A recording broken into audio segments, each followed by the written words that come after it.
7:54 en el territorio continental ecuatoriano, buscando la verdad y abogando por la unidad nacional en pro de la paz y la seguridad en el Ecuador.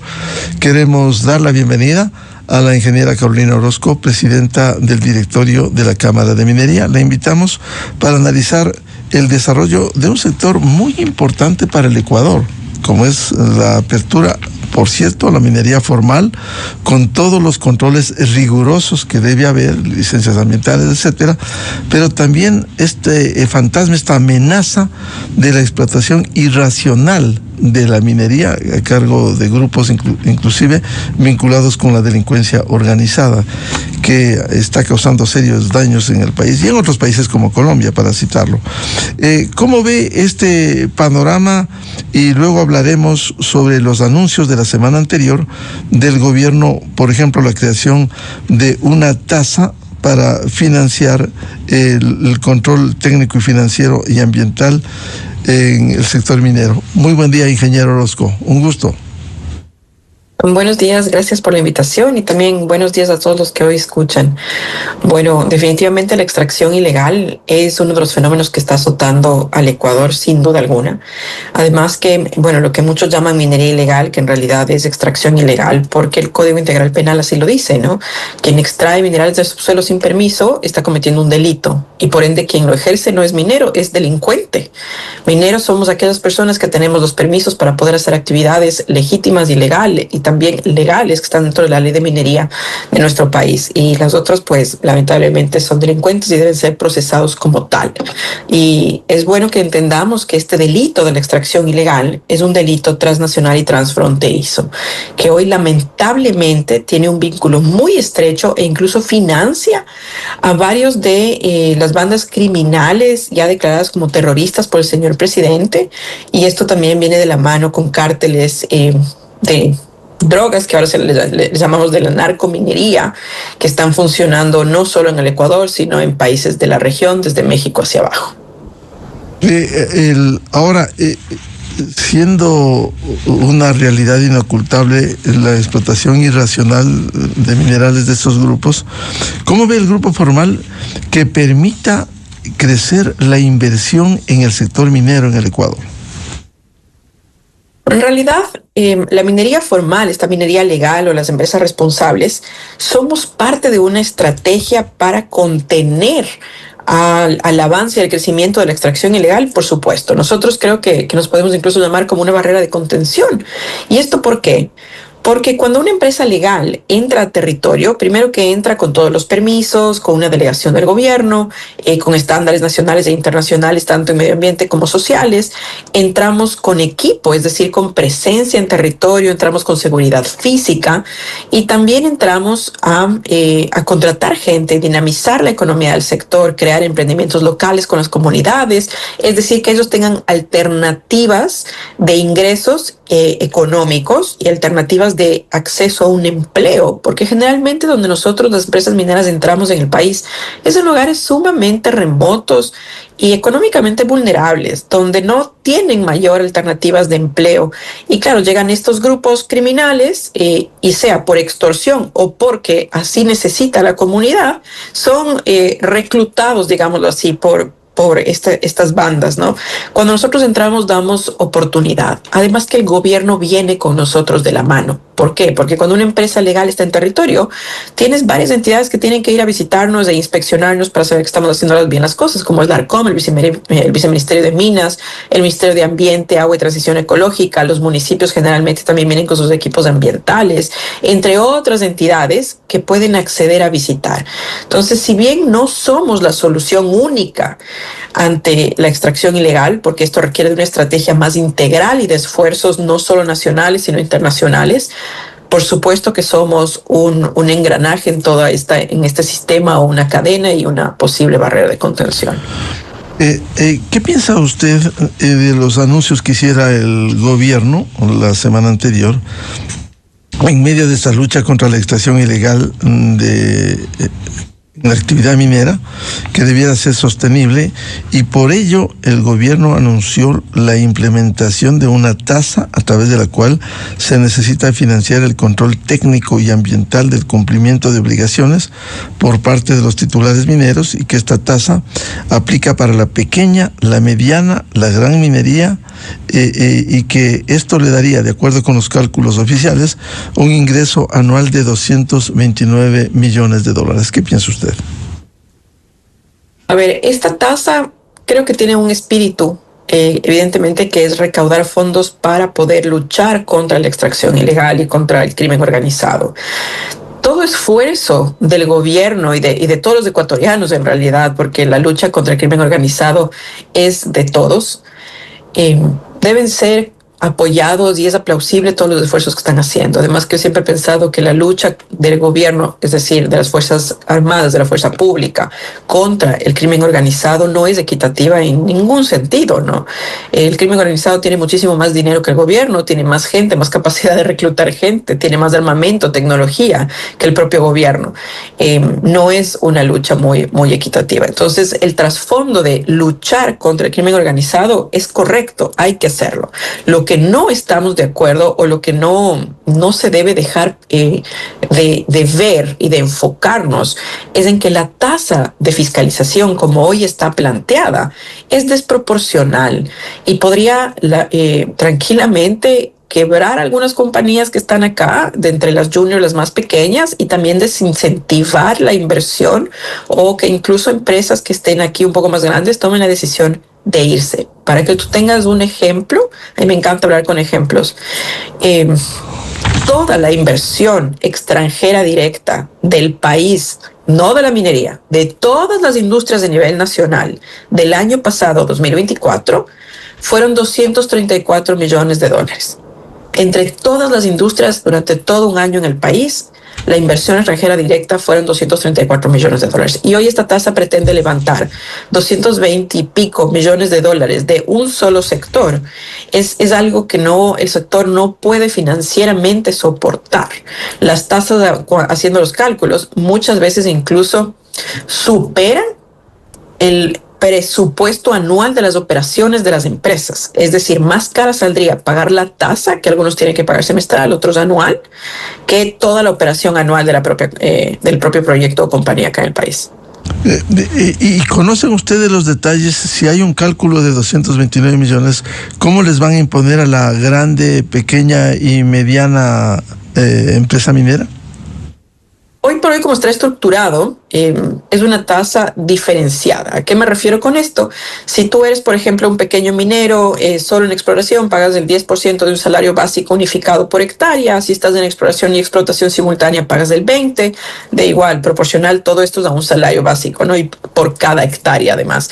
Si eres un mediano, ya pagas desde el 25%. Si eres un grande, pagas hasta el 50%. Entre mediano y grande minero son los que más pagan, y depende si están en exploración o en producción, ¿no? Entendiéndose que en producción uno al menos ya saca oro y tiene cierta rentabilidad, entonces los cálculos pueden ser distintos. Pero en exploración, nosotros solo invertimos a muchísimo riesgo. Y también tomemos en cuenta que en la región no somos el único país minero, y hoy por hoy tampoco somos el más atractivo. Oro, cobre, plata, como lo tiene el Ecuador, lo tiene Perú, lo tiene Colombia, cobre principalmente Chile, lo tiene Brasil, lo tiene Argentina. Es decir, tenemos una competencia grande, lo que debería llevar al Ecuador a hacernos mucho más atractivos, para que cuando un minero, una inversión minera, quiera regresar a ver a Sudamérica, nos tome en cuenta. Pero esta tasa lamentablemente nos saca del juego, porque nos convierte en uno de los países más caros de Sudamérica en donde invertir en minería. Ahora, hay otro tema importante dentro de los anuncios, ingeniero Orozco. Tiene que haber algo que se venía reclamando, la reapertura del catastro minero. El 16 de junio se abre para la minería no metálica, la próxima semana, en septiembre para la pequeña minería metálica, y para diciembre se abrirá para todos. ¿Qué significado tiene para el sector minero? Bueno, el sector minero, como usted bien dice, ha venido pidiendo a no este gobierno, sino a todos los gobiernos pasados, es decir, desde el expresidente Moreno, luego Lasso y ahora el presidente Noboa, que la apertura del catastro sea un signo de que el Ecuador se pueda convertir en el nuevo siguiente o en el siguiente destino minero de inversión de minería. Y tenemos todo el potencial para hacerlo, o sea, tenemos la geología suficiente. Somos un país maravilloso. Pero claro, abrir el catastro es algo que aplaudimos del gobierno, es una decisión muy, muy fuerte, acertada. Pero abrir el catastro, ¿qué significa? Que las empresas o la inversión minera puede venir al Ecuador, que ya estamos aptos para que vengan. Ahora lo que debemos hacer es que quieran venir. Y el que quieran venir significa ser un país que incentive a la inversión, no que la ahuyente, que nosotros tengamos no estas tasas desproporcionadas, sino algo mucho más acotado a la realidad. Recordemos que tenemos un país cuyo riesgo país ha estado bajando, pero sin embargo sigue alto, en donde no ha primado hasta ahora la seguridad jurídica, en donde los trámites de obtención de una licencia ambiental, de un permiso de agua, bordean los 3-5 años. Entonces, competir con países de la región ya es complejo. Hoy por hoy somos más caros. Y con esta tasa, aunque el catastro esté abierto, tal vez los resultados de atraer la inversión no sean los esperados. Repito, el catastro es que puedan venir, pero otra cosa es la política pública que haga que quieran venir. Claro, ¿y cree usted que hay voluntad para ello? Por supuesto. De hecho, y esto estamos bastante contentos, creería yo, porque la apertura del catastro de por sí es una excelente noticia. La tasa hoy por hoy, el fin que tiene lo comprendemos, la desproporcionalidad o la fórmula del cálculo es lo que queremos que se revise o que se encuentren otras formas de poder recaudar los fondos para la lucha contra la minería ilegal, en donde el sector minero y la Cámara que represento a nuestros socios estarían gustosos de ayudar en la recaudación. Sin embargo, creemos que tal vez esta no sea la forma o las proporciones. Hemos hablado con el gobierno y nos han ofrecido para esta semana o máximo inicios de la siguiente llamarnos a mesas técnicas para revisar. Y yo creo que esto es muy sano porque, como usted sabe, la normativa se la hace en territorio, no en escritorio. Y con esto no quiero decir que las autoridades tengan exclusivamente que desplazarse, sino es un decir, ¿no? Me refiero a que tiene que hacerse con la gente que estamos en campo, que conocemos a profundidad lo que está pasando y nuestro expertise más el expertise del sector público e incluso de la sociedad civil y de la academia, debemos sentarnos en una mesa y construir algo que sea en beneficio de todos, porque al final el subsuelo, los minerales de nuestro subsuelo son de todos los ecuatorianos y tienen que ser explotados para ese beneficio, para todos. No nos olvidamos de que la lucha contra la extracción ilegal o minería ilegal es muy importante y aplaudimos todos los esfuerzos, pero busquemos formas de hacerlo bien, porque los ecuatorianos nos merecemos un Ecuador en donde podamos vivir en paz, pero también donde podamos producir y tener minería sostenible, no cualquier minería. El catastro minero siendo importante, como usted lo ha resaltado, ¿cómo ve usted este proceso? Primero la minería no metálica, luego la minería metálica y finalmente se abre para todos. Bueno, esto obedece también a una línea de tiempo y contratos que el gobierno tiene con empresas internacionales. En este caso es una empresa canadiense, Geopacific Tech, que con fondos del BID, el gobierno ecuatoriano firmó hace ya algunos meses, más de un año, el contrato para poder sistematizar y hacer mucho más transparente al catastro minero, es decir, al proceso de obtención y otorgamiento de concesiones, lo cual también es muy bueno, porque recordemos que el catastro cuando fue cerrado en diciembre del año 2017, uno de los motivos de su cierre fue la falta de transparencia y la supuesta vulnerabilidad y corrupción que existía en el mismo. Así que hoy por hoy entiendo que se está abriendo por fases, porque son las fases y el tiempo en el que el contratista internacional está entregando la sistematización y todos los protocolos de transparencia en el otorgamiento. Es importante también saber que el señor presidente Noboa, en el año 2024, cuando fue a Toronto, a la feria minera más grande del mundo, su equipo había ahí con él ofrecido ya a los inversionistas que hasta fines del 2025 él abriría el catastro, lo cual felicitamos cumplir, porque de hecho muchos otros gobiernos anteriores y presidentes habían ofrecido y cumplido y los inversionistas se sentían un poco frustrados e indignados. pero en esta vez ha cumplido su palabra y eso ya es maravilloso. Ahora solo tenemos que buscar ser atractivos para que la estrategia de apertura del catastro funcione. Ahora, hay otro tema que es importante desarrollarlo, la debilidad institucional de los organismos de control. El caso de ARCOM, que ha sido muy deficiente, cuestionada, presuntas acciones irregulares, corrupción. ¿Cómo se va a implementar una tasa con instituciones tan debilitadas, especialmente para detectar y combatir la extracción ilegal de minería? Claro, de hecho, una de las preguntas que me imagino haremos al gobierno en estas mesas técnicas será cuál es la garantía de que cualquier fondo, no digo con esto que aceptamos la tasa, pero que cualquier fondo, de cualquier forma que se recaude para este fin y para fortalecer a una institución como la ARCOM o el propio Ministerio de Energía y Minas, pueda asegurar o garantizar que va a ser usado para ese fin. Yo creo que nunca se debe entrar a una relación desconfiando, pero como usted bien dice, hay una historia por detrás que incluso en gobiernos anteriores ha afectado la reputación del ARCOM. Y yo creo que no solo del ARCOM, ¿no? En esto de la extracción ilegal vienen muchas más entidades que no entendemos cómo permiten que todo esto esté pasando o la falta de control. Cuando usted va a la Amazonía, por ejemplo, en la provincia de Zamora, y pasa por los ríos, ¿cómo es posible que usted vea 100, 200 retroexcavadoras a las orillas del río haciendo minería ilegal? Retroexcavadoras nuevísimas, a vista y paciencia de todo el mundo. Yo siempre me pregunto, más allá del ARCOM, más allá de las Fuerzas Armadas, ¿dónde están las autoridades locales? ¿Dónde están los GATS? ¿Por qué no hacen las denuncias correspondientes? Porque esto no es escondido ni siquiera, no es una minería en medio de la Amazonía, es una minería a las orillas de los ríos, que incluso es, bueno, toda extracción ilegal es mala, es devastadora, pero a orillas del río se lo puede palpar y se lo puede ver. ¿Cómo es que no existen las denuncias?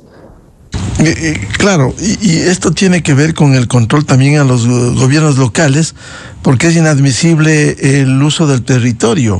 Si se está explotando irracionalmente y el territorio de alguna manera, por acción u omisión, están permitiendo a los gobiernos locales. Así es, e incluso ha habido casos, y esto lo mencionó el propio gobierno no hace mucho en entrevistas, ha habido casos en donde incautan estas retroexcavadoras que están haciendo extracción ilegal y tienen los logos o están bajo contrato de algunos GATS. Es así de indignante. Además que, bueno, entran evidentemente en un operativo, se incautan o se dinamitan. En realidad el proceso normal es que se dinamite toda esta maquinaria, se incaute el diésel, dinamita, etcétera. Y después de 2, 3 días, cuando ya los militares se retiran del sitio, usted regresa y ve de nuevo 50, 60, 100 retroexcavadoras sumamente nuevas. Y uno se pregunta, ok, si cada retroexcavadora bordea los $150,000, $200,000, ¿de dónde están sacando el dinero? Y más aún, ¿quién les está vendiendo estas retroexcavadoras a personas que evidentemente no están en un giro de negocio que lo necesiten y en zonas que se conocen que es de extracción ilegal? La trazabilidad también de la cadena de todo lo que está alrededor de la minería ilegal es algo que hay que investigar. Yo creo que la trazabilidad es parte clave de poder entender cómo funciona y poder combatir a un fenómeno y un delito tan grave como es este que está azotando al Ecuador. Esto ya no se trata de que si nos gusta o no la minería. Esto no es los que están en pro de la industria contra la industria. Esto es de seguridad nacional. Aquí los mineros no somos los que estamos haciendo esta devastación, son los extractores ilegales y debemos todos unirnos para poder combatir contra esto. Ahora, hay un tema importante. El catastro también, ingeniero Orozco, va a permitir identificar las concesiones legales, los que han asumido de hecho, de facto, el uso del territorio y la explotación irracional. ¿Va a ayudar esto para la minería formal? Claro que sí. De hecho, el catastro, ¿qué es? Es el mapa, es un mapa virtual en donde usted puede entrar y ver qué parte del territorio ecuatoriano está concesionado, por quién está concesionado, cuántas hectáreas tiene, en qué fase está, en qué régimen, en qué tipo de minería es. Y asimismo, qué espacios están libres Entonces, por ende, si usted tiene extracción ilegal en espacios que estén libres, pero que estos espacios sean de interés de una empresa formal, al abrir el catastro, usted le habilita que esa empresa formal pueda pedir ese espacio, trabajar en conjunto con el gobierno para limpiarlo de todo el tema ilegal y que la empresa formal entre con presencia y con todo lo que ya hemos hablado en esta entrevista, que significa ser una barrera de contención. Pero esto, cuando la minería legal ocupa espacios libres, ¿ok? Donde hay extracción ilegal. Pero también la minería ilegal tiene otra fuente u otro tipo, que es trabajar en concesiones ya otorgadas. Entonces, una cosa es, abren el catastro y nos va a ayudar para poder dar concesiones en espacios libres y controlar ese territorio. Pero ¿qué pasa cuando la minería ilegal y estas bandas criminales trabajan en asociación o bajo extorsión o por extorsión con concesionarios que ya están trabajando desde hace muchísimos años? Eso también está pasando, y principalmente en la pequeña minería. Usted ve en el cantón de Ponce Enríquez, en la provincia de El Oro también, el cantón de Ponce Enríquez de Nazuay, en la provincia de El Oro, en Zamora, que en concesiones principalmente de artesanales y pequeña minería están tomados y extorsionados o asociados con el crimen organizado. Y ahí no estamos hablando de que el catastro sea una solución, sino el control. Ahora, usted decía que habría necesidad por el costo que se pretende imponer en esta tasa. ¿Cuáles serían los cambios que debería implementarse a fin de que sea llevadera esta tasa? Bueno, primeramente, lo que nosotros quisiéramos es que podamos auscultar otras alternativas de recaudar fondos para la lucha contra la minería ilegal, que de hecho no sea una tasa de fiscalización, ¿no? Entonces, en realidad, la tasa per se es algo que esperaríamos pueda ser, no sé si eliminada sea la palabra, ¿no? Pero que podamos plantear nuevas alternativas de recaudación. Ese es nuestro objetivo principal. He visto entrevistas de principalmente el viceministro en donde indica que no hay un paso atrás y que la tasa ya está otorgada. De ser así, yo creo que lo más natural que debe pasar es revisarla para que cuya fórmula de cálculo en algo llegue a proporciones reales, no a esta desproporción que hoy existe. Sin embargo, nosotros queremos plantear soluciones para recaudar que no necesariamente sean esta tasa que ahuyente a los inversionistas, principalmente en mediana y gran escala. ¿Y cuáles serían esas nuevas alternativas de recaudación que usted señala, ingeniero Orozco? Hoy por hoy estamos como Cámara levantando esta información, estamos hablando también con nuestros socios. No olvidemos que recién se aprobó esta nueva ley en donde, y que también es aplausible y es de felicitar por parte del gobierno, en donde hasta el 30% del impuesto a la renta de las compañías que hagamos donaciones se puede para deducir. Equipamiento, exacto, equipamiento militar se puede deducir. Entonces, claro, tal vez hablar de donaciones, de hacer el buen uso de esta nueva ley que el propio gobierno ha planteado, entre otras alternativas que pueden existir, que serán parte de la discusión de estas mesas técnicas si el gobierno así lo permite. Ahora, también hay que estar conscientes que el catastro minero, que siendo importante, puede minimizar la intervención abusiva de la burocracia, ya que el inversionista tiene toda la información minera que le interesa para ser inversionista. Es decir, esto puede ayudar en la explotación minera. El catastro, repito, es una herramienta digital. Básicamente, que usted ve qué está concesionado, por quién y hasta cuándo, el régimen y la fase en la que está.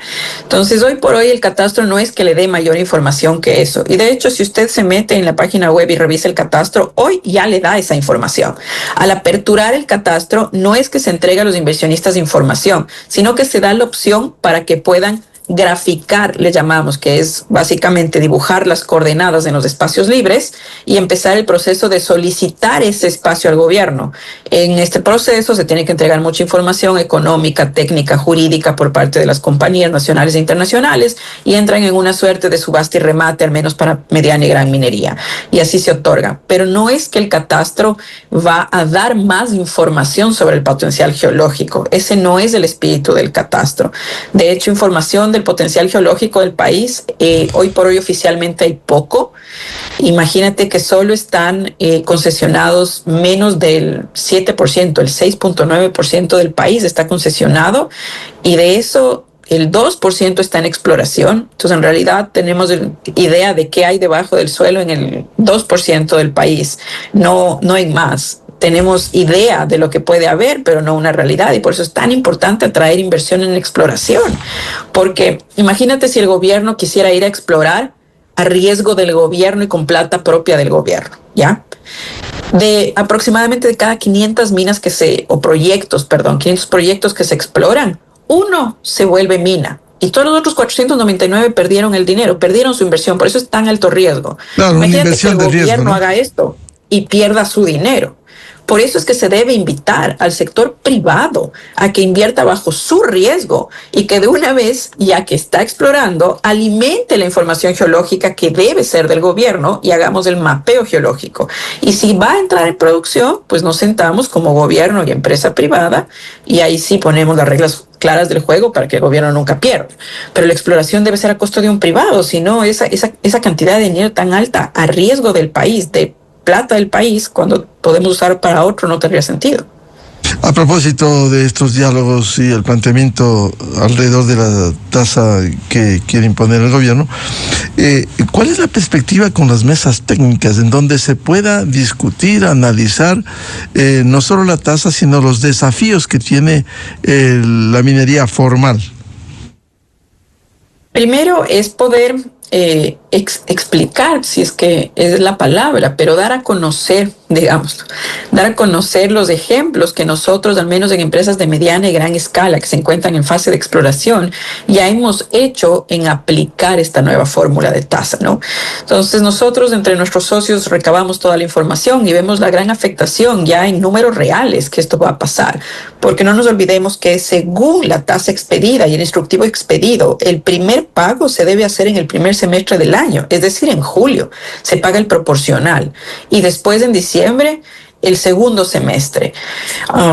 Tenemos que sentarnos a conversar sobre esto antes de que llegue el primer semestre, por supuesto, porque lo que esperamos es tener una claridad, buscar, como le decía, otras alternativas de recaudación y si es que no, tener un acuerdo mínimo, al menos con el gobierno, de poner una tasa más proporcional. Esto esperamos pase en esta semana o máximo en inicios de la siguiente, que es lo que el gobierno nos ha ofrecido. Ahora, en estas mesas técnicas, ¿hay alguna agenda que permite ir determinando para hablar el catastro minero, el tema de la tasa, etcétera? Nos encantaría, pero en realidad estamos a espera y a expensas de que el gobierno pueda convocarnos, de que nos diga qué día, qué fecha, cuál será la agenda, cuál será la dinámica de la reunión, quiénes asistirán por parte del gobierno a la reunión. Asumimos que asistirá evidentemente el Viceministerio de Minas y la ARCOM, más allá de otras instituciones que puedan también estar presentes. Por parte nuestro estará no solo nuestra Cámara, sino actores clave también, que no sean socios de nuestra Cámara y que sea importante que conozcan sobre este proceso. Pero el cómo, el cuándo, la agenda, estamos a expensas del gobierno a que nos lo diga. Volviendo al tema del catastro minero, ingeniero Orozco, una vez que se determine quienes legalmente tienen concesionado, ¿qué va a pasar con esas concesiones ilegales que de alguna manera vienen destruyendo el territorio nacional? Ahí hay que hacer un gran esfuerzo como gobierno, evidentemente, en entrar y poder limpiar, digamos así, el territorio, en sacar a estas bandas criminales para que la empresa privada pueda entrar y trabajar en paz. Recordemos que hoy ya hay casos en el Ecuador en donde las bandas criminales han invadido espacios de empresas legales, obligando al desplazamiento de todos los equipos y a la suspensión de actividades de las empresas mineras legales. Y esto es gravísimo. Y por más operativos, porque han habido muchos, y eso también hay que valorar y reconocer del gobierno, por más operativos que se han hecho, lamentablemente se limpia, pero una semana después, gente de estas bandas criminales vuelven. Entonces, por eso también es sumamente importante que esta lucha sea persistente, sea constante. Si bien nosotros al entrar ayudamos como una barrera de contingencia, repito, no somos una solución definitiva contra la minería ilegal. Somos una parte y que siempre estamos prestos a apoyar al gobierno. El caso de la tasa al sector minero, ¿ustedes consideran que se puede calificar de una penalidad para la explotación minera, a sabiendas de que ustedes lo hacen con concesiones, con la necesidad de licencias ambientales? No quisiera utilizar la palabra penalidad, voy a seguir utilizando la palabra tasa porque es el calificativo y lo que dice en el instructivo por parte del ARCOM, evidentemente, pero es una tasa que sí, que va a perjudicar a las operaciones en el Ecuador de las empresas, al menos de mediana y gran escala. No, con esto no digo que no de pequeña minería, es solo que la Cámara en la que yo presido principalmente tiene socios de mediana y gran escala, pero también afecta a los de pequeña minería, por supuesto. La proporción de mayor afectación es en exploración y generalmente la exploración es hecha por mediana y gran escala. También hay que entender eso. Claro que afecta, nos saca del juego, nos hace totalmente no competitivos ante la región. De por sí, si nosotros ya teníamos un valor de carga tributaria o de patentes, digámoslo así, de casi $11.5 por hectárea, cuando en Perú es alrededor del 9 y en otros países mucho más bajo, de por sí ya somos más altos. Tenemos que buscar cosas para hacernos más atractivos, no para imponer más costo y volvernos más caros y que no nos regresen a ver, básicamente. De su experiencia, al menos sabemos que está en el exterior usted. ¿Usted conoce que otros países cuenten con la imposición de una tasa en estas condiciones? Ninguno. De hecho, ningún país no tiene la región tasa, al menos, no. Hemos podido conversar con nuestros homólogos como cámaras, con algunos, no con todos, de la región al menos, y una tasa para fiscalización de minería ilegal que se cargue a los mineros legales como tal no existe. Existen otras formas de recaudación, pero también existen otras formas de incentivos, ¿no? Que eso también es muy importante entender. Incluso, no yéndonos muy lejos, hay países también que ni siquiera cobran patentes. Nosotros tenemos la patente minera más alta de Sudamérica. En otros países ni siquiera se cobran patentes. Entonces sí, hay una fuerte competitividad, hay una fuerte competencia y hay que aumentar nuestra competitividad hasta esta realidad en la que estamos viviendo. Y en estas condiciones, ¿cómo están los proyectos de explotación minera en el Ecuador? Los formales, por cierto. ¿Cuál es la situación de los grandes proyectos? Hoy por hoy tenemos 2 minas a gran escala que están en producción, que como conocen están en producción desde noviembre del año 2019. Y bueno, han sido, creo que claro ejemplo de lo que la minería puede ser a nivel principalmente social en la provincia de Zamora Chinchipe. Ustedes recordarán que antes del 2019 la provincia de Zamora Chinchipe estaba entre las 24 provincias a nivel de recaudación fiscal, estaba en el número 23, o sea, era de las últimas que recaudaba, de las que menos recaudaba. Luego de entrar la minería, sorprendentemente hoy es la 4ª provincia en mayor recaudación tributaria. O sea, tú tienes a Pichincha, Guayas, Azuay y luego Zamora. Y esto es un efecto directo de la minería.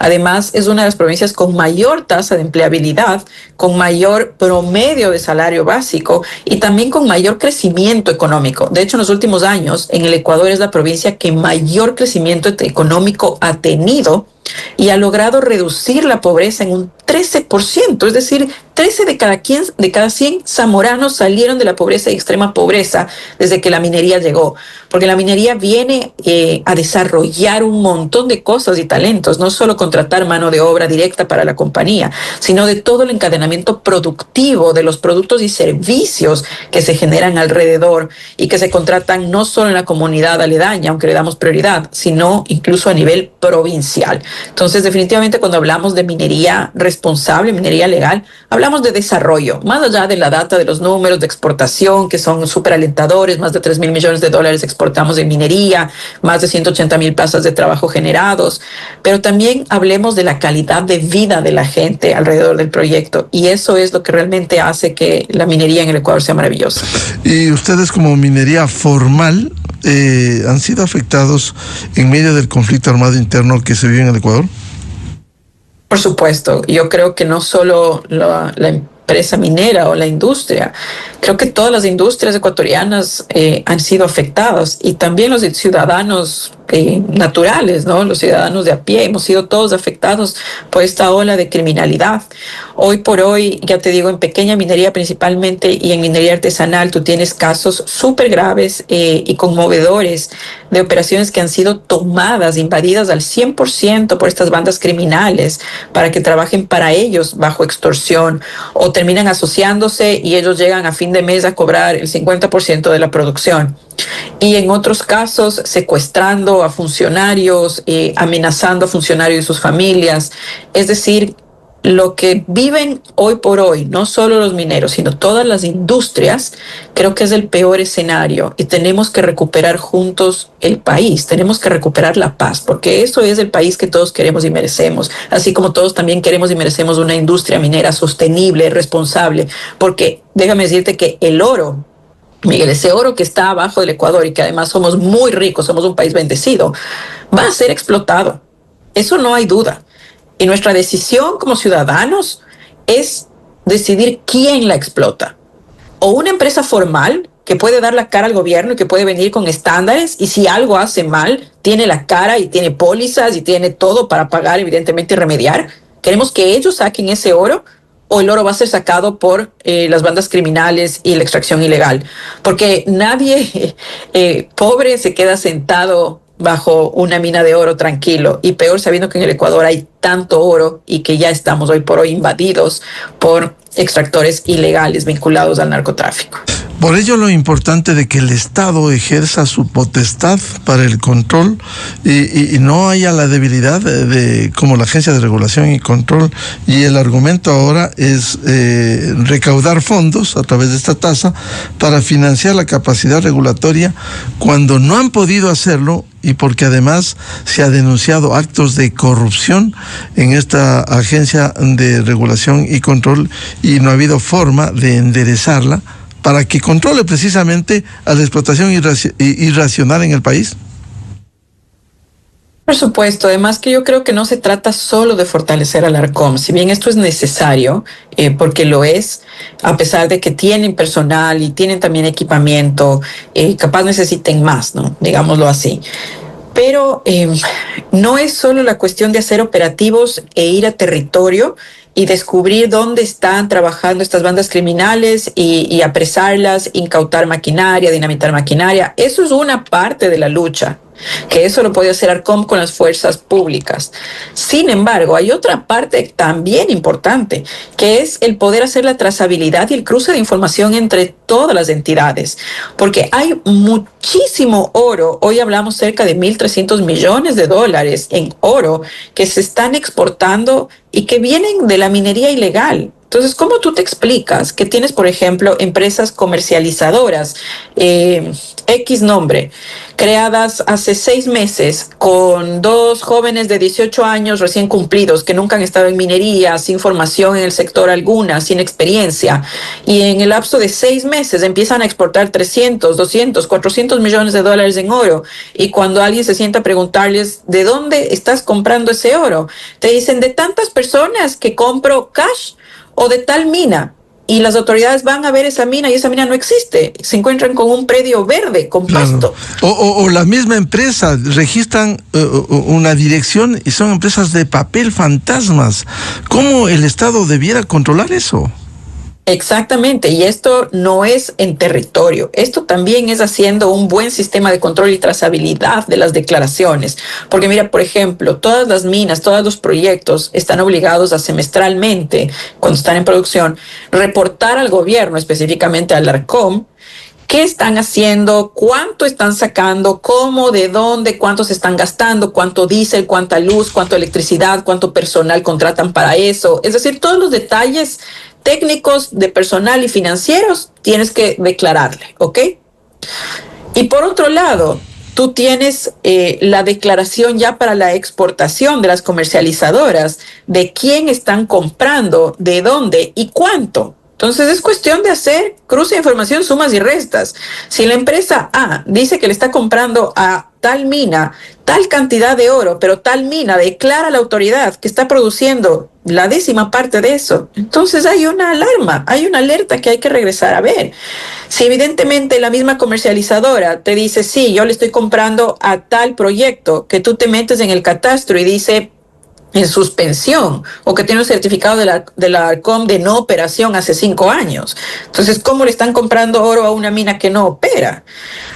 Como te decía, igual en esta cadena, toda la proveeduría, ¿de dónde sacan tal capacidad, más allá de económica, pero tal capacidad de proveedores, de poder dotarles de retroexcavadoras, de volquetas y de toda la maquinaria pesada, sin registro alguno? Entonces, ¿qué está pasando? Y hay que ir a hablar con esos concesionarios de maquinaria pesada, porque no estamos hablando de un generador chiquitito, estamos hablando de maquinaria gigante. ¿De dónde? ¿En dónde la están comprando? Y que salen sin registro, porque uno cuando compra un vehículo, sales con un registro, con una matrícula, y además lo registras en propiedad pública. Con esta maquinaria debe ser exactamente lo mismo. ¿Qué está pasando también ahí? Así como con la venta de los productos y las sustancias que necesitas, la venta ilegal del mercurio, que generalmente se utiliza para esto, la venta del cianuro, la venta de explosivos. Hoy por hoy, por ley, los únicos facultados a fabricar explosivos son los militares aquí en el Ecuador.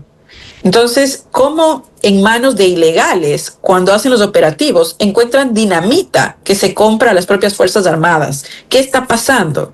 Hay muchas formas y muchas cosas que se tienen que pensar y afrontar cuando es esta lucha contra la minería ilegal.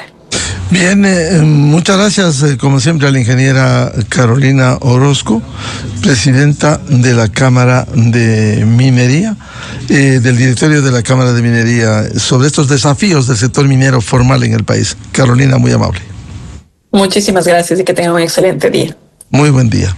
8:35 minutos en el territorio continental ecuatoriano. Antes vamos a ir a una pausa y luego entrevista con el doctor Esteban Santos, jurista internacionalista, decano en la Universidad de los Hemisferios. Quisiera anunciarles también que por decisión del presidente Noboa ha gestionado la transmisión en señal abierta el partido del Ecuador con el Perú en Lima por las eliminatorias al Mundial de Fútbol. Es decir, todos los ecuatorianos quedan habilitados para ver este partido en señal abierta por decisión del Ejecutivo. Esta noche, 20:30 en Lima. Desde 1984 con Gonzalo Rosero. La revista de Opinión Democracia. Siempre líderes, siempre confiables. Enseguida regresa Miguel Rivadeneira a la búsqueda de la verdad.